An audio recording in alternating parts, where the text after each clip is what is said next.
শহীদ রাষ্ট্রপতি জিয়াউর রহমান বীর উত্তমের ৪৪তম শাহাদাত বার্ষিকী উপলক্ষে মেহেন্দিগঞ্জ উপজেলার দক্ষিণ উলানিয়া ইউনিয়ন বিএনপির উদ্যোগে আলোচনা সভা, দোয়া মাহফিল ও খাবার বিতরণ অনুষ্ঠিত হয়েছে। বিস্তারিত থাকছে ইউসুফ আলী সৈকতের প্রতিবেদনে। শনিবার সন্ধ্যায় দক্ষিণ উলানিয়া ইউনিয়ন বিএনপির দলীয় কার্যালয়ে এ আয়োজন করা হয়।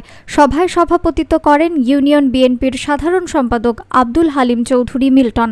এতে উপস্থিত ছিলেন বৃহত্তর উলানিয়া ইউনিয়ন বিএনপির সাংগঠনিক সম্পাদক সেলিম চৌকিদার, সহসভাপতি কামাল হাওলাদার, স্বেচ্ছাসেবক দলের সাবেক সভাপতি হাবিব হাওলাদার, ওয়ার্ড বিএনপির সাবেক সাধারণ সম্পাদক আব্দুল ওহিদ চৌকিদার, ছাত্রদল নেতা ইলিয়াস পাঠান, ইভান হাওলাদার, হিমেল সহ অন্যান্য নেতৃবৃন্দ।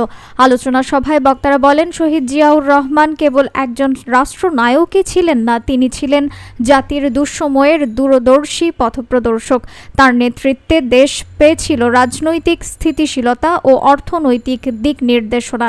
বহুদলীয় গণতন্ত্র প্রতিষ্ঠার মাধ্যমে তিনি দেশে গণতান্ত্রিক চেতনার ভিত্তি গড়ে দেন। আলোচনা শেষে শহীদ রাষ্ট্রপতির আত্মার মাগফিরাত কামনা করে বিশেষ মোনাজাত এবং উপস্থিতিদের মধ্যে খাবার বিতরণ করা হয়। অনুষ্ঠানে বিএনপি ও অঙ্গ সহযোগী সংগঠনের বিপুল সংখ্যক নেতাকর্মী সহ সাধারণ মানুষ অংশগ্রহণ করেন। এবং আমরা মানুষের দ্বারে দ্বারে যাব, এই যে আমরা তাদেরকে আমাদের দলের আদর্শ বুঝাবো, আমাদের দলের যা আমাদের আগামীর যে দিক নির্দেশনা আছে, দেশ নিয়ে আমাদের যে ভাবনা আছে তার